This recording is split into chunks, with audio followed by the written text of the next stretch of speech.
Happy Monday. It is already Thanksgiving week. I cannot, woke up this morning. We're recording this obviously ahead of time, and there was snow on the ground. We had just got back from Nashville, which, by the way, it was freezing. We went to Nashville for a wedding. One of my best friends from college got married. It was an outdoor wedding. 33 degrees. It was 33 degrees outside. The outdoor ceremony wasn't too bad because it was like 10 minutes long. It wasn't long. But then cocktail hour, all they had, it was in a barn. All they had was like a couple of fireplaces. And dinner was under a pavilion, but it wasn't covered. And there were like a couple of big heaters like next to tables. During cocktail hour, I had to go inside and sit in front of one of the heaters they had inside because I couldn't feel my feet. I put like hand warmers in my heels. I was wearing 2 jackets the entire time. I told Nick, I was like, I don't even know why I wore a dress. Like I should have just worn like something that would have been warmer. Well, I saw the jacket that you were wearing is the one that I got from Amazon and then gave to you. And I'm like, that is not warm. No, I had another jacket on top of that. Okay. I felt so bad for the bridesmaids during the ceremony because they a couple of them had spaghetti strap dresses on. Gosh. And I was like, oh my gosh, it was so cold. Also, it's still basically the Midwest in November. What else are you going to expect? Yeah, I think it was like very unseasonably cold for November in Nashville. Yeah. They don't usually get a lot of snow. It was gorgeous when we got there Friday. It was like 60s. We walked around a lot, but yeah, Saturday morning and Sunday, frigid. And I do not like the cold. Yeah. I was in a wedding that was in Nashville several years ago. I'm trying to think if it was October, maybe November. But being a bridesmaid, I had a short gold dress on that was sleeveless. So it was chilly for that part, but at least inside, her venue was amazing. The venues in Nashville are It was really, it was awesome. A gorgeous venue. Yeah. It was just, you couldn't appreciate it because everything was, all you were concerned about was how cold it was and trying to stay close to a heater that they had laid out. That's why they make tequila. And I had some of that. Did you? I did. Oh, yeah. boy. So they had they basically did, what are they called?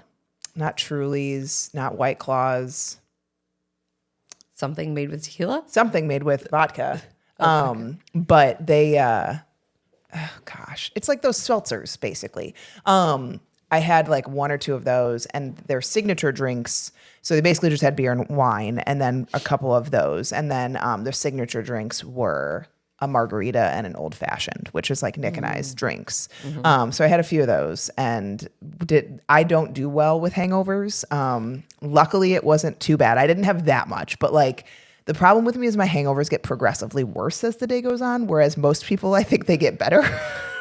So you drink a Bloody Mary, you resalt yourself. So listen to Huberman Lad's podcast about alcohol because they actually talk about how the hair of the dog concept really only helps during that period of time, and it actually just prolongs the hangover that you're going to have. I did take a cold shower. Yeah. Which helped a little bit, I think. We got up, we went for a long walk to breakfast, and then Nick really wanted to. Nashville has those scooters. Yeah. So you they have scooters all over the city, and you basically just use an app and can scan your phone on the app, and you pay for the scooter however long you take it or however whatever. And we sat outside for breakfast under this heated place, which was not warm enough. I made a horrible decision because it was a 30-minute wait. Otherwise, I was like, we'll be fine. I was freezing the entire breakfast. And he's like, well, why don't we just take one of the scooters back? I was like, I feel like that's going to be worse because then you're going fast into cold air. It was worse, but we got back a lot faster. But literally when I got back, my hands, I felt like they were going to break off. They were so cold. So, and then it took me an hour to heat up in the bed while we were waiting to leave for the airport. And I just watched Love is Blind, which we watched a lot of HGTV. Television. I love watching HGTV when we go away because we don't have that here, but we'll watch all the different house flipping and all those shows. I forget the name of the couple that we were watching this weekend, but they redid a castle and it was so cool. I'm like, I want to live there. That sounds really cool. Yeah, it was like, I mean, it was gorgeous. They did all of the exterior, cleaned all of the brick inside. They put all new floors in and everything. My favorite part is like it's a husband and a wife. And so just like their banter back and forth. He's like, you're the worst friend ever at one point because she couldn't pick like the color of the floor. And he's like, it always comes back to me and the choice that I first chose. But now we have to wait 2 extra days because you can't figure out the color of the floor. And I'm like, oh, I feel like that's Art and I. That's every couple. Yeah. It's so great. Okay. So yeah, we have Thanksgiving this week. Insanity. We have a big Thanksgiving. I think there's gonna be like 50 or 60 people there. Woof. Yeah. I actually offered to host it. My offer got turned down, which is fine. It's gonna be at my mother-in-law's. I'm not sour about it, but I am going to be making the sweet potato and green bean casserole. And they asked for me to provide a Bloody Mary bar. And I was like, of all things, I can't chill when I do stuff like this. Like I have to make things excessive. And I feel like a Bloody Mary bar, I'm going to make way too excessive. I'm not even going to drink any of it because they're good, but I don't really do a whole lot of Bloody Marys. You can go, I mean, you can really get fancy with it. You're doing like shrimp, bacon, pickles, obviously. I love cheeses, like good cheeses. Yep. Yeah. Salon. I saw on Barstool Sports, they had a Bloody Mary that came with an entire rotisserie chicken on it. I was like, maybe you can make little sliders. I might do something, interesting, fun. That's just, I can't just do things basic. Yeah. I would also maybe get like toothpicks that have like the Thanksgiving stuff on the top. You know what I mean? Have to start looking on Amazon. Decorative. Yeah. We did that for our charcuterie board around Halloween. Okay. It's just our friends came over and I was like, oh, these are cute. I saw them at the store, like little bats and stuff. But it's fun. It's cute, like to put things that together. For sure. We have a big Thanksgiving Saturday, but Thursday we're just going to be here. My dad's coming up, so it'll be me, so nice. Art, and my dad. Yeah. And I don't know, I may have my tree up by then already. I'm not sure. I haven't decided if I'm going to put it up this weekend because next weekend's just too busy. But I want it up because obviously it snowed today. Yeah, we're going to have to put it up this weekend. Yeah. I'm trying to think about when we're going to do it. So I'm excited. I cannot believe it's Thanksgiving. Carson woke up this morning and I go, Carson, it snowed outside. He goes, does that mean it's Christmas today? And I was like, no, that's not what it means. Knowing our luck in the Midwest, we'll get a bunch of snow and then except for Christmas. Yeah, nothing. Exactly. Yeah, we went out and threw some snowballs at each other this morning before school. Oh, fun. Because Marcus is like really, really excited to make snowballs. And then attempted to make a little snowman. And I was like, all right, this is enough. We got to get to school. There's not enough snow today. But what we're going to talk about today, guys, is how to approach the holidays. So you may be somebody who's traveling. Maybe you have a whole week here. I know we're leaving next month for almost a whole week just for a little family vacation to Florida. And so, I think a lot of people are going to either be traveling or vacationing or just going to multiple events. And we want to kind of talk about how to approach the holidays and come out of it feeling good. I think a lot of people at this time of the year take the approach of like, oh, I'll just wait until January 1st and, in between now and then gain 5 to 10 pounds, because they just eat and drink all of the things and don't moderate. And then they don't feel good. And then they're bloated and January 1st comes. And then like some people are hungover and they're just, prolonging all of these things. And I think that it's important for us to recognize holidays are Thanksgiving is Thanksgiving. I mean, and again, you might be celebrating 2 or 3 times. If you have split families, you have, you're married or whatnot, and that's fine. But I think it's important for you to really evaluate, do you need to indulge at all of these events? Yeah.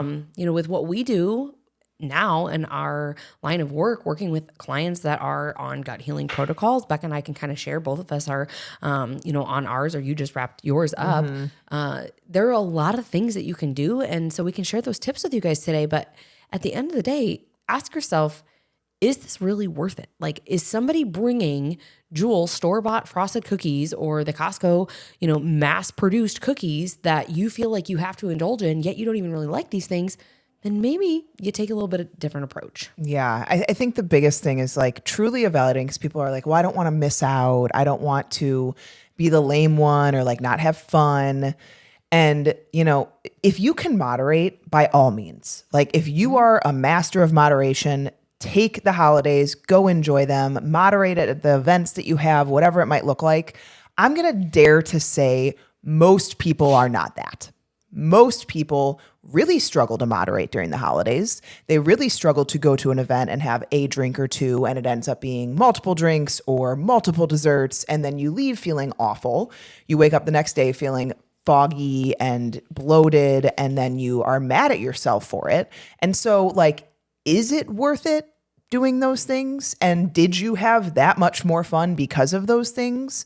Because, I mean, personal experience, again, is what I'm speaking from, but like, I usually regret the decisions I make when I do not moderate things and when I let it get out of control. And I think that most people abstaining from things is an easier approach than moderation.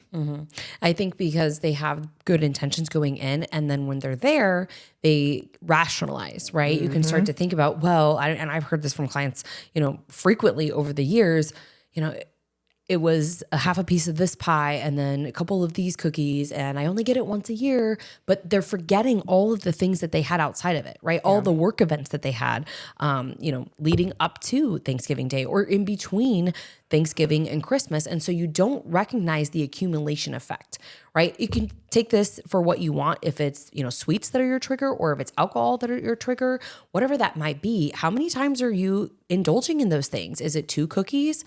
3-4 days a week. Okay, so at the end of the week, we've had 8 cookies, plus you went out to eat 2 or 3 times, plus maybe you did have some drinks when you went out to eat. And so it's really the accumulation of these things.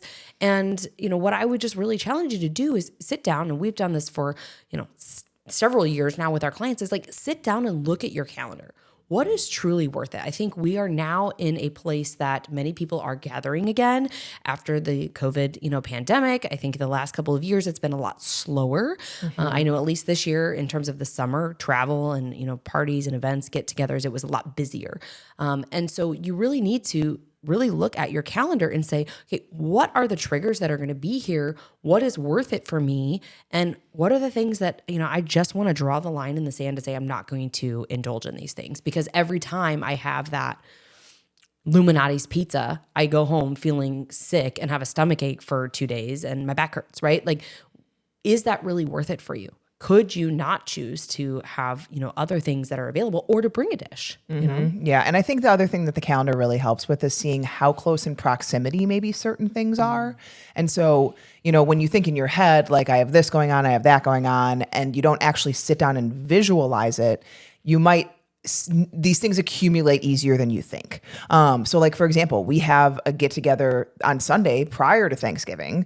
So yesterday that's like a birthday, get together with my family. Then we have Thanksgiving Thursday. And then Friday, we actually have another get together with my other side of the family. That's like a post Thanksgiving day, because a bunch of them are in town. So they want to spend more time together. That's going to be like pizza and wings and all this different. And so like, when I look at those things, that across the course of a week, I have 3 large events. Like, that could all be a lot of overconsumption if I'm not careful. And so when you visualize these things on a calendar and see that, and then see, and then the next week I have date night or whatever it is. And then the following week I have Christmas with this group, my office. And then the following week I have 3 Christmas. Like, you start to see, oh my gosh, in the course of these 4 weeks, I have 15 different events. Like, that adds up, guys. And so when I look at this on a calendar too, I'm able to also be like, okay, how about this day or that day? Maybe I'll do like a low carb day, or I'll do like a longer fast that day. And so it's not just, we've talked a little bit about feast and famine before. It's not just like feasting for a month and a half, because it's not good for your body. Like, let's be honest. I don't care about moderation, holidays, enjoyment. Like, your body's not doing great after that. And so you have to be able to visualize it for some people to be able to see, oh, wow, it's more than I thought it was. And maybe planning for this is going to be really helpful. And then you have a game plan, a plan of attack going into those things, and then have someone to hold you accountable to it. Have a friend, have a spouse, have whatever. Make a commitment, go onto social media, make a commitment on there. Liz and I are doing some stuff together to help us, because like, I'm not immune, you guys. I'm not immune to those things and those temptations. And so when I have someone or something that's holding me accountable, I'm much more likely to stick to things, because let's be honest, we are addictive creatures. This world is a very addictive place. It has a lot of things that, discipline and motivation are kind of required to get through. So I don't think there's anything wrong with admitting that or like acknowledging that. You need a little bit more support or accountability to do things that you should do, but are hard to do when put into practice. Yeah. And I think it's important too, to look at, for me, like, I'm looking at the carrot that we have. That's our trip. Like, I came home and I was like, we got 30 days between this trip and this trip. Thanksgiving, to be honest, like, I feel like some people love Thanksgiving or they love Christmas. Thanksgiving is just not my jam. Like I don't really like turkey, and I don't know. I just would much rather eat Christmas food with our cinnamon rolls, right? And so I'm looking at Thanksgiving. I'm like, okay, so my dad is coming in town. We're going to be putting up the tree. We're going to my brother-in-law's, seeing the family there. But there's nothing there that speaks to me in a way of like, I feel like I'm going to miss out on something if I don't indulge in the pie or whatever it might be, right? And then I think too, I want to talk about that it is really important if you are in a season that you're working on a goal intentionally, to recognize that this doesn't mean you have to bring your own food or completely miss out. Okay. And so I wanted to talk about this because we have a lot of people that are either gluten-free right now or both gluten and dairy-free, maybe avoiding some of the foods that they have found out are triggers to them in terms of inflammation. I'm going to go back to what I said in the beginning here. It's a day, it's a meal, right? If you are somebody who is going and, you're spending the holiday with your family, we don't want you there feeling totally miserable. I want you there moderating and thinking about how can I lessen the burden? If there's a lot of inflammatory triggers, what could I potentially bring with me? Or how could I potentially adjust some of my recipes so that I'm lessening the load of, the stress on my body in terms of the inflammatory foods. And so I'll share with you guys, I think as the time this goes up, it's probably a little too late for you to jump on the Thrive bandwagon, but I have a box arriving today or tomorrow. And inside of there, I have some grain-free stuffing. I have a gluten-free chicken gravy thing, turkey gravy packet. I don't remember exactly. I just basically went through and was like, what is gluten-free and potentially dairy-free from Thrive that I could use? Now, good news is many of the grocery stores carry a lot of these things. Aldi specifically, they're Live G-free. They have 2 different types of gluten-free stuffing that you could use. So it doesn't mean that you have to avoid the stuffing or demonize, the carbs entirely.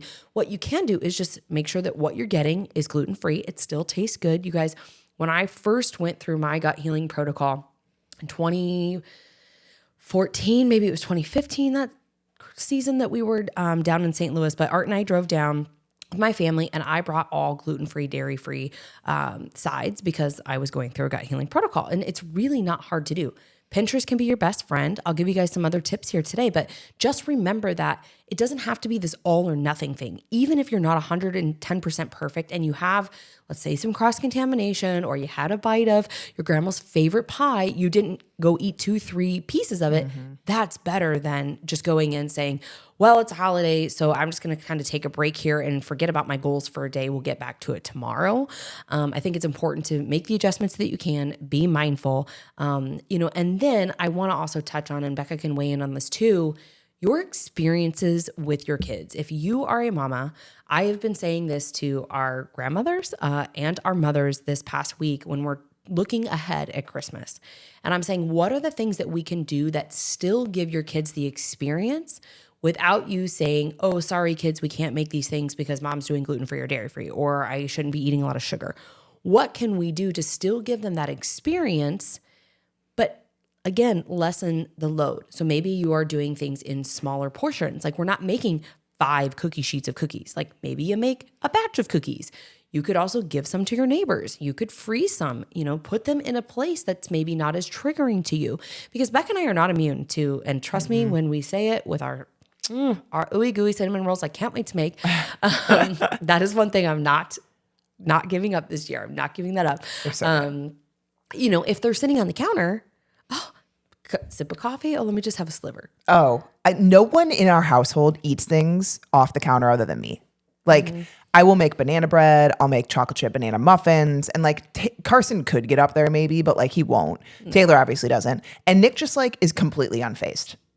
He will, after dinner, have like 5 handfuls of Halloween candy, but like banana bread on the counter, totally unfazed. I end up eating the entire loaf in the week. And so I don't bake things in our house because I will eat them. I'm the only one that will eat them. And so that isn't as much of a trigger in our house. And with the cinnamon rolls, I usually make a small batch for Christmas Day and then I throw the rest out. I have zero problem. Yeah, or give them away. But honestly, I throw a lot of things out because I just really don't care. I'm happy to pay for the experience of making them and making them with Carson or having them help me with that. And I'm fortunate because my kids are young. They don't really understand if we do or don't do something, nothing's developed as a major tradition yet in our family in terms of food wise. Because my kids are still young enough to where like they eat, very selective diets.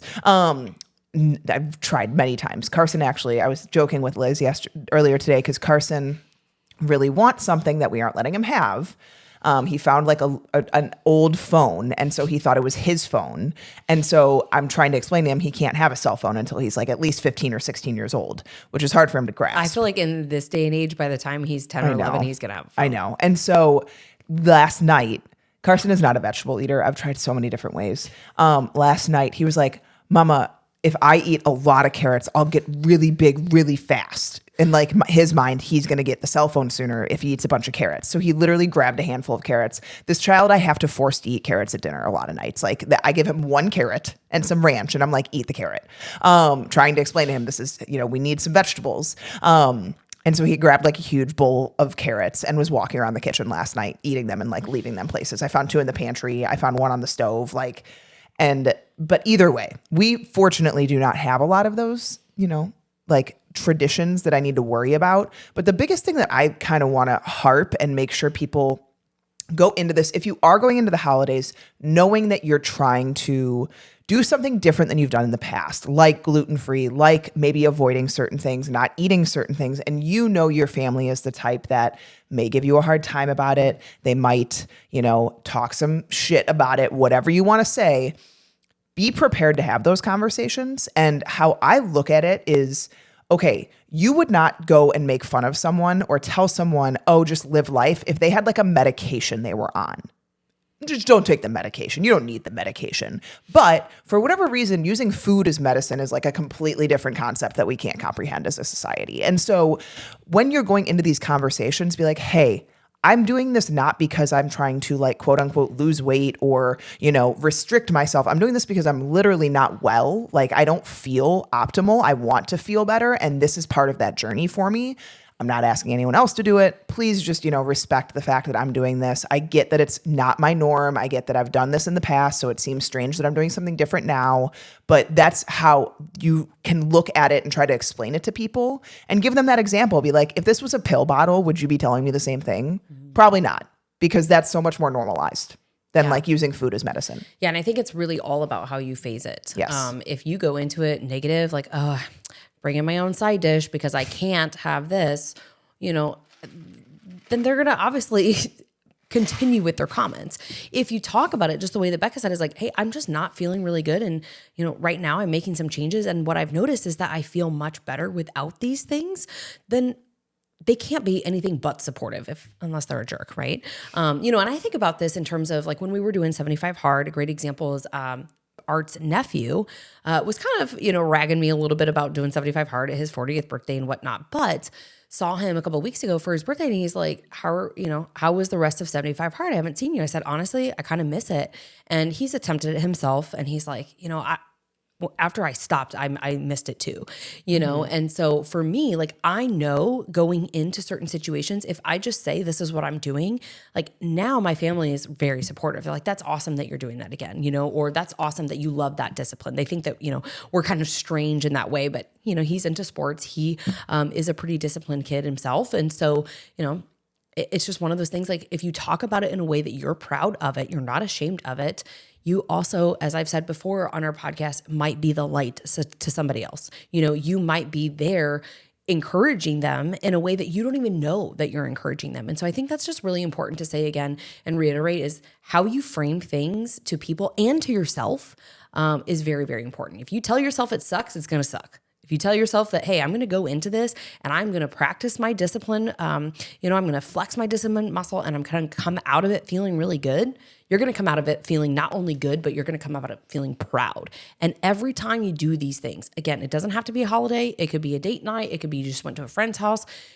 Every time that you do these things and you show yourself that you can pass these tests or these challenges that you are facing, you build discipline and you build grit. And then you just get to this place where you're like, I'm even unfazed anymore. Like, I don't even have to tell anybody. If I want to bring my Perrier and my limes, I don't have to tell anybody that I'm not drinking. No. I just bring my Perrier and my lime. No, that was me at the end of 75 Hard. It was like not even hard anymore. Yeah. I had gotten to a place where it was so routine to just not drink and not have the sweets. And like I will say again and again, and I would dare to argue with anyone that has gone through a long enough period of restricting things that maybe you enjoy, but restricting them for a purpose. I never once regret walking out of a party, walking out of an event, not having eaten or drank something. Never once in my life.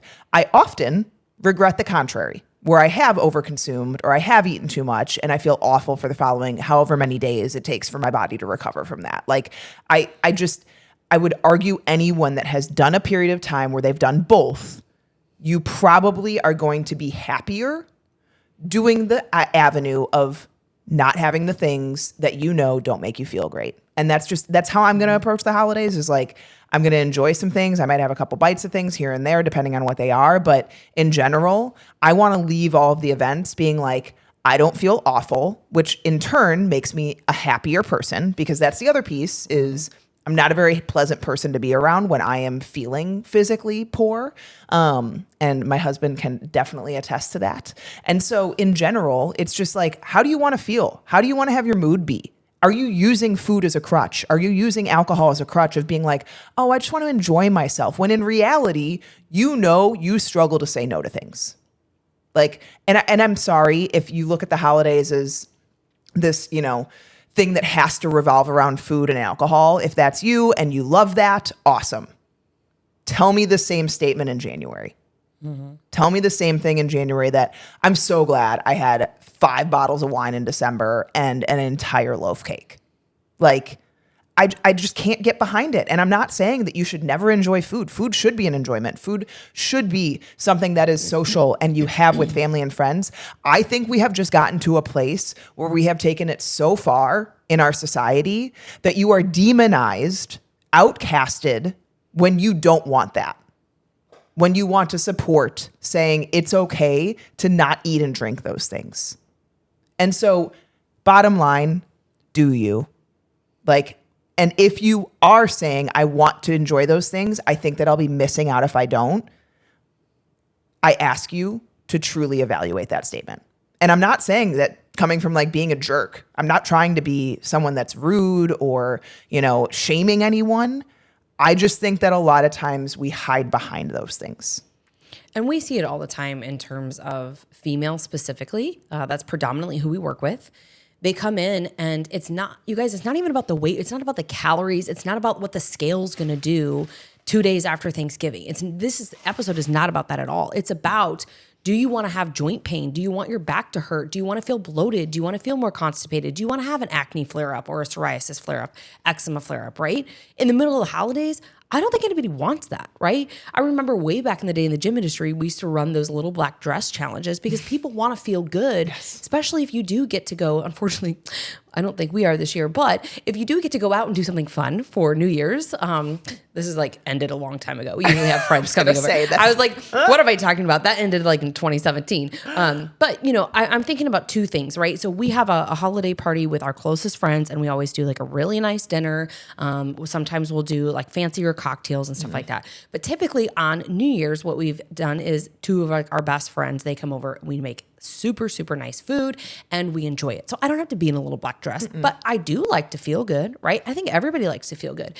And so again, it's just going back to evaluating, how are these things going to make you feel beyond the scale, beyond the amount of calories? We're not, talking about macros here and how some people just overindulge 4,000 or 5,000 calories in one sitting. That I don't care what you do with your calories. If you feel good, do you. What I want to reiterate here is that you should feel good throughout the holiday season and not be experiencing these symptoms. And we're going to be talking in upcoming episodes about the 3 big dominoes that drive gut issues and in turn drive many other symptoms. PMS issues, hormonal imbalances, all of these things. And guys, Becca and I know what it's like to be in that place where you just don't feel good. You're not as confident as you could be. You feel inflamed. You don't want to be in pictures. And that breaks my heart, especially around the holidays. Like to hear people say like, I don't even want to take pictures of myself. I want to hide in the back and these things. Like that all comes back to the choices that you are making with the things that you're putting into your body. Okay. And so that's kind of what we wanted to drive home today. And so again, do you in whatever facet that is, whatever makes you happy this holiday season. But let's talk about some other options if you are gluten-free, because I want to keep sharing a couple things that maybe some of you haven't found yet that might help you with some of these experiences or with some of the moderation so that you don't feel also totally miserable, like you're missing out and you can't have anything. Okay. So I already mentioned some things from Thrive. I did just this past weekend, this will be a couple weeks ago by the time this goes up, made the Ottos, is the brand, OTTOS, grain-free cookies. Oh my Lord, they are so good. And that is why I had to throw the rest of the cookies into the garbage, because I told Becca, I was like, they were there in the condo. You know, you're there all weekend, is like picking at them. And I made dairy-free raspberry chocolate chip, white chocolate chip, and dark chocolate chip. Oh, they're so good. So if you are looking for something, you know, maybe you're not even just gluten-free, but you're looking to be grain-free, that would be a recommendation from me. If you are somebody who is gluten-free, you can look at Whole Foods. They have a lot of options there. It is a little more expensive, but again, by the time this goes up, you may not get it from Thrive in time for Thanksgiving, but you could think about this, put it in your back pocket for Christmas. They do have some gluten-free ready-made pie crusts. So I ordered some of those. Dairy-free, you know, a lot of people don't realize that if you are dairy-free, you can still use butter. You can still use butter and ghee. So keep that in mind. In terms of cheeses, if you are someone who tolerates goat cheese or sheep's milk cheese, check Aldi. They have $3.99, I found. Goat cheddar, goat brie, a spreadable goat dip. And so those have been, you know, lifesavers just for me, getting as much dairy out of my diet. I have not been perfect, but getting as much dairy out of my diet as I can. If you have big grocery stores by you, I'm thinking here like Tony's Market, Woodman's, there's like big grocery discount places. Sometimes specialty markets too, so like more European style grocery stores or even Mexican style grocery stores. You'll find a lot more variety of options there. So you can, you know, definitely look at those places. But outside of that, for a lot of your traditional holiday dishes, coconut cream, full fat coconut cream, you need to check the back. You need to make sure there's not a bunch of sugar added. That is a really nice replacement for heavy cream and making creamier dishes. Like I love making this, it's like a spinach, artichoke, creamy like Alfredo with coconut cream. So that works really well. And then any other form of coconut, they make so many different things now, like coconut manna, which is like a coconut butter. You can use that in baking. Simple Mills is another really great brand that I really like. So there's a lot of options out here, but Pinterest is really going to be the best place. Gluten-free, dairy-free holiday recipes. That's all you got to do. You go there, you search it, you find a recipe. Like I'm making all of the vegetable sides, and you know, my family asked me, I let them know, I'm going to make it the way I make it. If you guys are good with that, they're fine with it, you know? Yeah. So yeah, I'm sure mine would give me a hard time. So I'm not going to actually tell them what I put in the recipes. Cause whenever I make stuff, it's good. yeah, It's they don't just know. when I tell them that it's healthy, they're like, no, I don't want to eat it. Yeah, like I remember I made a spinach artichoke dip that was dairy free. And nobody had any idea. They were like, this is awesome. But just don't open your mouth and tell them that it's dairy-free or gluten-free if they like it. Because then, especially the males, for some reason, it's like all the comments. I know. It's true. They just don't understand. They don't. It's fine. It's fine. We hope that you are going to enjoy the holidays. We hope that you are going to have so much fun with your family and friends. The only thing that we wanted to bring to the table today is to just really evaluate how much you have going on, try to be a little strategic about it so that you do not wake up in January or at the end of December and be like, ugh, it happened again. And the last piece that we always tell our clients too is like, no one is perfect. Evaluate on a relative basis. Evaluate on the fact of like, okay, maybe I did have more than I wanted to, but like, what did this look like last year? What did this look like 5 years ago? Have I improved since then in terms of my relationship with food, my control around food? Like, what has that looked like? Because that is a huge win in and of itself. No one is perfect, guys. Liz and I are not perfect. I never claim to be. I don't expect any of my clients to be. And so when you do approach the holidays, approach it giving yourself a little bit of grace and evaluating, okay, maybe that didn't go as I wanted it to, but maybe what was better and what could have been better. How can I take away from it a positive thing? So happy holidays, Food Code listeners, and have a wonderful Thanksgiving.